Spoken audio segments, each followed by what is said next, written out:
Assalamualaikum warahmatullahi wabarakatuh. Semoga kita selalu dalam lindungan Allah Subhanahu wa taala. Amin ya rabbal alamin. Di video kali ini kita akan membahas tentang evaluasi kurikulum.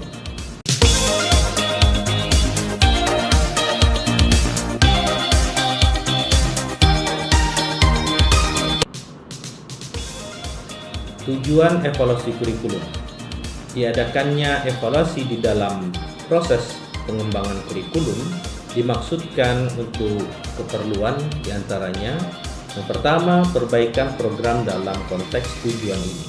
Peran evaluasi lebih bersifat konstruktif karena informasi hasil evaluasi dijadikan input bagi berbagai yang diperlukan dalam program kurikulum yang sedang dikembangkan. Yang kedua, berpertanggungjawaban kepada berbagai pihak selama dan terutama pada akhir fase pengembangan kurikulum. Perlu adanya semacam pertanggungjawaban dari pihak pengembang kurikulum kepada berbagai pihak yang berkepentingan. Pihak-pihak yang dimaksud mencakup baik pihak yang mensponsori kegiatan pengembangan kurikulum maupun pihak yang akan menjadi konsumen dari kurikulum yang telah dikembangkan. Dalam pertanggungjawaban hasil yang telah dicapai, pihak pengembang kurikulum perlu mengemukakan kekuatan dan kelemahan dari kurikulum yang sedang dikembangkan, serta usaha lebih lanjut yang diperlukan untuk mengatasi kelemahan-kelemahan jika ada atau yang masih terdapat. Ketiga, penentuan tindak lanjut hasil pengembangan kurikulum dapat berbentuk jawaban atas dua kemungkinan pertanyaan. Pertama, apakah kurikulum tersebut akan atau tidak akan disebarluaskan ke dalam sistem yang ada? Yang kedua, dalam kondisi yang bagaimana dengan cara yang bagaimana pula kurikulum baru tersebut akan disebarluaskan ke dalam sistem yang ada. Ditinjau dari proses pengembangan kurikulum yang sudah berjalan, pertanyaan pertama dipandang tidak tepat untuk diajukan pada akhir fase pengembangan. Pertanyaan tersebut hanya mempunyai dua kemungkinan jawaban, ya atau tidak. Secara teoritis dapat saja terjadi bahwa jawaban yang diberikan itu adalah tidak, tetapi hal ini tidak terjadi jika akan dihadapkan pada situasi yang menguntungkan pada biaya, tenaga, dan waktu yang telah dikerahkan selama ini ternyata terbuang dengan percuma. Lalu peserta didik yang menggunakan kurikulum baru tersebut selama fase pengembangan telah terlanjur dirugikan. Sekolah-sekolah di mana proses pengembangan itu berlangsung harus kembali menyesuaikan diri lagi kepada cara yang lama. Dan lambat laun akan timbul sikap skeptis di kalangan orang tua dan masyarakat terhadap pembaruan pendidikan dalam bentuk apapun. Pertanyaan yang kedua dipandang lebih tepat untuk diajukan pada akhir fase pengembangan kurikulum. Pertanyaan tersebut mengimplikasikan sekurang-kurangnya 3 anak pertanyaan, yaitu yang pertama, aspek-aspek mana dari kurikulum tersebut yang masih perlu diperbaiki ataupun disesuaikan. Yang kedua, strategi penyebaran yang bagaimana yang sebaiknya ditempuh dan dipersyaratkan dan apa yang perlu dipersiapkan terlebih dahulu di dalam sistem yang ada. Pertanyaan-pertanyaan ini dirasakan lebih bersifat konstruktif dan lebih dapat diterima ditinjau dari segi sosial, ekonomi, moral maupun teknis untuk menghasilkan informasi yang diperlukan dalam menjawab pertanyaan yang kedua. Itulah diperlukan kegiatan evaluasi.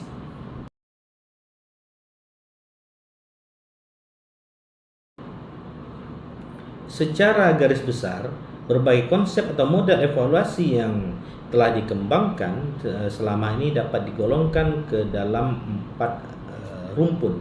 Yang pertama, model measurement, yang kedua congregation illumination, dan education system evaluation.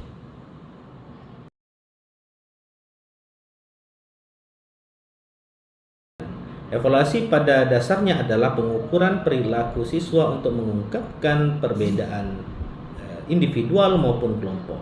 Hasil evaluasi digunakan terutama untuk keperluan seleksi siswa, bimbingan pendidikan, dan perbandingan efektivitas antara dua atau lebih program atau metode pendidikan. Objek evaluasi dititik beratkan pada hasil belajar terutama dalam aspek kognitif dan khususnya yang dapat diukur dengan alat evaluasi yang objektif dan dapat dibakukan. Jadi data yang dikumpulkan dalam evaluasi adalah data objektif khususnya skor hasil tes. Dalam kegiatan evaluasi cenderung ditempuh pendekatan atau cara-cara berikut, yaitu pertama menempatkan kedudukan setiap siswa dalam kelompoknya melalui pengembangan norma kelompok dalam evaluasi hasil belajar. Yang kedua, membandingkan hasil belajar antara dua atau lebih kelompok yang menggunakan program atau metode pengajaran yang berbeda melalui analisis secara kuantitatif. Ketiga, teknik evaluasi yang digunakan terutama tes yang disusun dalam bentuk objektif yang terus dikembangkan untuk menghasilkan alat evaluasi yang reliable dan valid.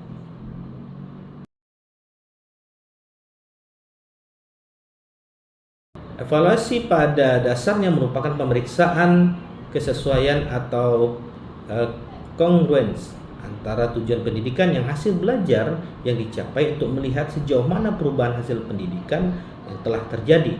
Hasil evaluasi diperlukan dalam rangka penyempurnaan program bimbingan, pendidikan, dan pemberian informasi kepada pihak-pihak di luar pendidikan. Objek evaluasi dititik beratkan pada hasil belajar dalam bentuk kognitif, psikomotorik maupun nilai dan sikap. Jadi data yang dikumpulkan adalah data objektif khususnya skor hasil tes yang dimana dalam kegiatan evaluasi cenderung ditempuh dengan pendekatan atau cara-cara diantaranya menggunakan prosedur pre and post assessment dengan menempuh langkah-langkah pokok sebagai berikut: penegasan tujuan, pengembangan alat evaluasi, dan penggunaan hasil evaluasi. Analisis hasil evaluasi dilakukan secara bagian demi bagian. Teknik evaluasi mencakup tes dan teknik evaluasi lainnya yang cocok untuk menilai berbagai jenis perilaku yang terkandung dalam tujuan. Menyetujui adanya evaluasi perbandingan antara dua atau lebih program.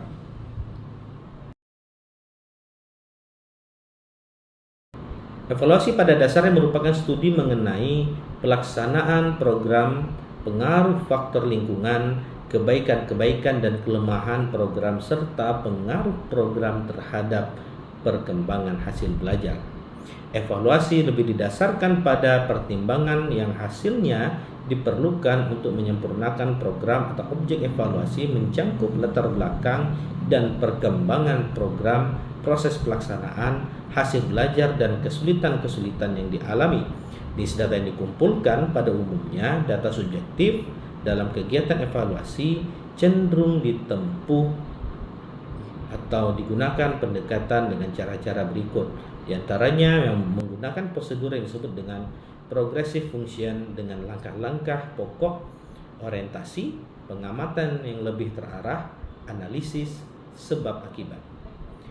Lalu bersifat kualitatif atau terbuka dan fleksibel elektif.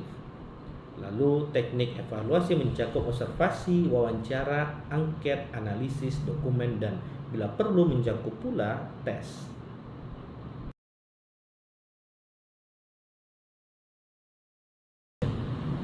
Evaluasi pada dasarnya adalah perbandingan antara performance setiap dimensi program dan kegiatan yang akan berakhir dengan suatu deskripsi dan judgement. Hasil evaluasi diperlukan untuk menyempurnakan program dan penyimpulan hasil program serta keseluruhan.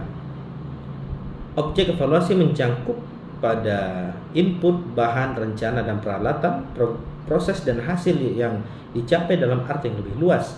Jenis data yang dikumpulkan meliputi data objektif maupun data subjektif.